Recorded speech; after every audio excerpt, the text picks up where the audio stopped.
Le 12 février 1943 paraissait dans le toujours excellent Je suis partout la critique de François Vineuil du film L'Honorable Catherine sous le titre Fleurs de l'herbier, texte intégral. À la première image de L'Honorable Catherine, le sympathique Pascali, avec un lorgnon et un faux col cassé, tout seul sur l'écran, se répand en viril propos. Vous allez voir de quel bois je me chauffe, je vous garantis que vous trouverez à qui parler. Est-ce encore la blague du petit bourgeois couard qui joue les tribuns ou les costauds devant son armoire à glace? On doute que M. Marcel L'Herbier ait toléré dans un de ses films une plaisanterie qui a tant servi. En effet, M. Pascali n'est point seul. Une main féminine apparaît sous son nez. La menotte se ferme et d'un direct au menton envoie l'homme au lorgnon roulé sur le tapis.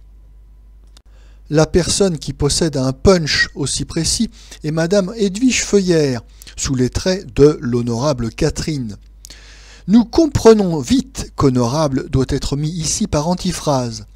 Catherine est, en effet, une aventurière d'un genre assez spécial. Elle va repérer dans les boîtes de nuit et les soirées plus ou moins mondaines les couples irréguliers. Aidée d'un espion dévoué, qui se fait toujours engager comme extra, elle arrive à connaître les rendez-vous des amoureux. Elle va les surprendre au nid. Elle exhibe devant l'épouse adultère l'adresse du mari. Elle veut bien rester discrète, mais cela coûtera au gigolo 3000 francs, le prix d'une pendule électrique que Catherine porte avec elle et qu'elle laisse en souvenir de sa gracieuse visite. Notons au passage que 3000 francs, ce n'est vraiment pas cher pour exercer un métier qui doit vous conduire, tôt ou tard, en correctionnel et qui entraîne d'énormes faux frais. Fourrure, bijoux, dîner au champagne. On ne sait même plus comment Madame Edwige Feuillère arrive à s'y retrouver. Je ne sais pas si vous arriveriez à dénicher sa pendule pour 5000 francs au marché noir. Le commerce des Gauloises bleues à 100 francs le paquet est autrement fructueux et tranquille. Mais le cinéma s'est claquemuré dans un petit univers artificiel où ne lui parvient pas un seul journal, pas un seul écho du monde. Il réclame en gémissant des sujets neufs, et il n'a pas encore consacré une seule image aux jours que nous vivons, et qui sont les plus étonnants de nos mœurs et de notre histoire. Mais après tout, c'est peut-être une espèce de règle. Les pièces, les poèmes sur la Révolution n'ont guère vu le jour avant 1830. Il est toujours désobligeant de montrer une vedette élégante et qu'aime le public dans une opération aussi peu reluisante que le chantage. Ceci dit, le début de l'Honorable Catherine est amusant, avec des situations assez cocasses et imprévues, assez adroitement développées aussi. On est si déshabitué de rire avec quelques franchises devant un écran français que l'on passe sur certaines vulgarités de détail. Avec la scène classique de la beuverie dans une boîte de nuit, le film s'alourdit beaucoup, malgré quelques gags. Et bientôt, il va se détraquer tout à fait. Il semble que les protagonistes ne se soient pas remis du champagne et de la fine qu'ils ont ingurgité. Des épisodes s'amorcent et avortent sans raison, comme celui, rigoureusement incompréhensible, des voleurs de bijoux. Catherine est devenue la proie d'une de ses victimes mâles, M. Raymond Rouleau, qui ne la quitte plus d'un pas. Nous nous doutons bien que, selon toutes les traditions, cela finira par un baiser en gros plan et que l'aventurière renoncera à ses scabreuses pendules pour découvrir les félicités de l'amour légal. Mais que de laborieux détours pour parvenir à cet épilogue obligatoire.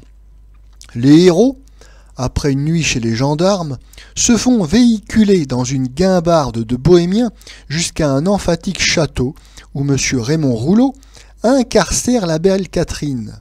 Elle s'évade sous le chapeau melon et la jaquette de M. Pascali. Elle revient le soir même afin d'assister à un dîner où les deux héros se font passer tour à tour pour fous. L'imitation flagrante des comédies d'Hollywood rend plus ennuyeuse encore et vaseuse toute cette seconde partie du spectacle. Nous conservons un souvenir trop précis des modèles, un impeccable mouvement d'horlogerie, où les moindres péripéties étaient ajustées, calculées au millimètre, où l'humour le plus accentué restait léger. Tout le style de l'ensemble était vif et allusif. Dans l'Honorable Catherine, on confond l'excentricité et l'incohérence. On est aux antipodes de ce délicieux comique qui peut naître d'une impeccable rigueur de déduction au sein de la plus joyeuse loufoquerie. Après sa récente Nuit fantastique, sa Comédie du bonheur et maintenant l'Honorable Catherine, il est bien prouvé que M. L'Herbier n'a pas plus d'aptitude à la fantaisie poétique qu'à la fantaisie gaie. J'aime beaucoup le comique brut, le coup de pied au derrière, les culbutes, mais encore faut-il que ces clowneries soient rapides, enchaînées, qu'elles obéissent à un crescendo. Voyez les numéros de cirque. M. L'Herbier aurait bien fait de méditer sur ces modestes mais sûrs exemples. Les pantalonnades de M. Raymond Rouleau et de Mme Edwige Feuillère y auraient peut-être gagné une drôlerie qui leur manque absolument. Ces poursuites, ces dégringolades, ces hoquets d'ivrogne mal imités ont la tristesse de toutes les pitreries à froid.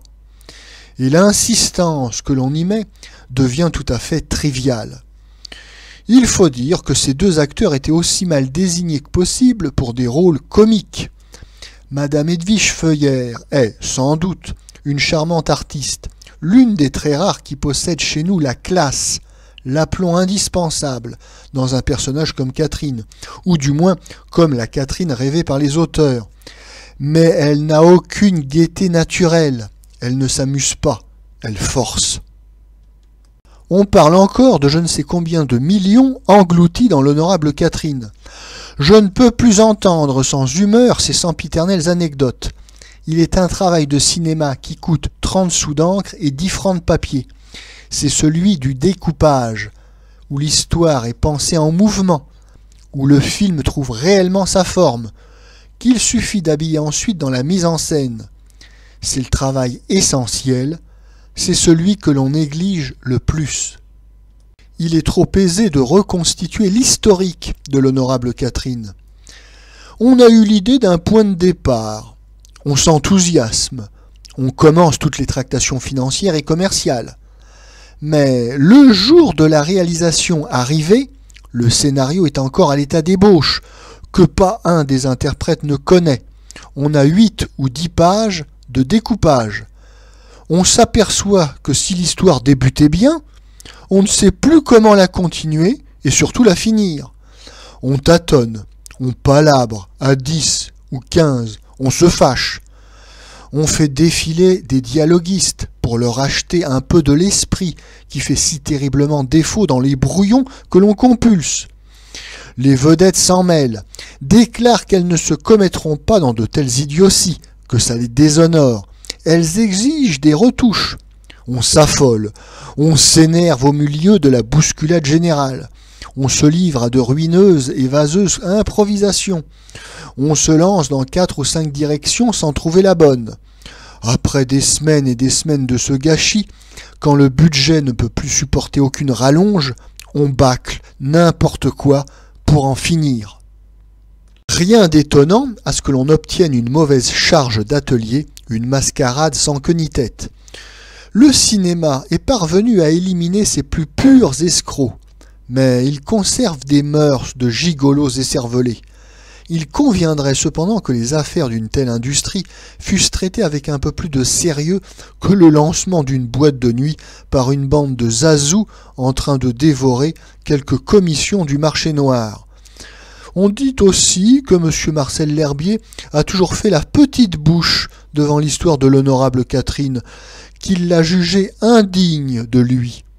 Ce n'était pourtant point une besogne si inférieure que de boucler parfaitement une comédie dont l'humour, la vivacité, fissent enfin contraste avec tant de vaudeville béquillard.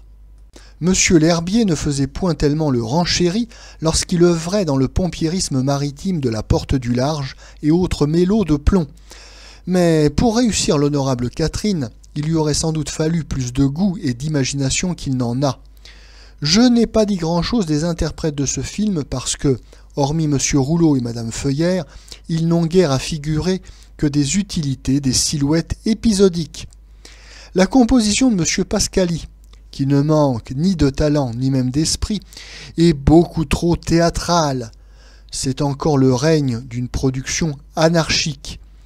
Dans un film vraiment conduit, le metteur en scène n'aurait jamais admis cette outrance chez un de ses comédiens.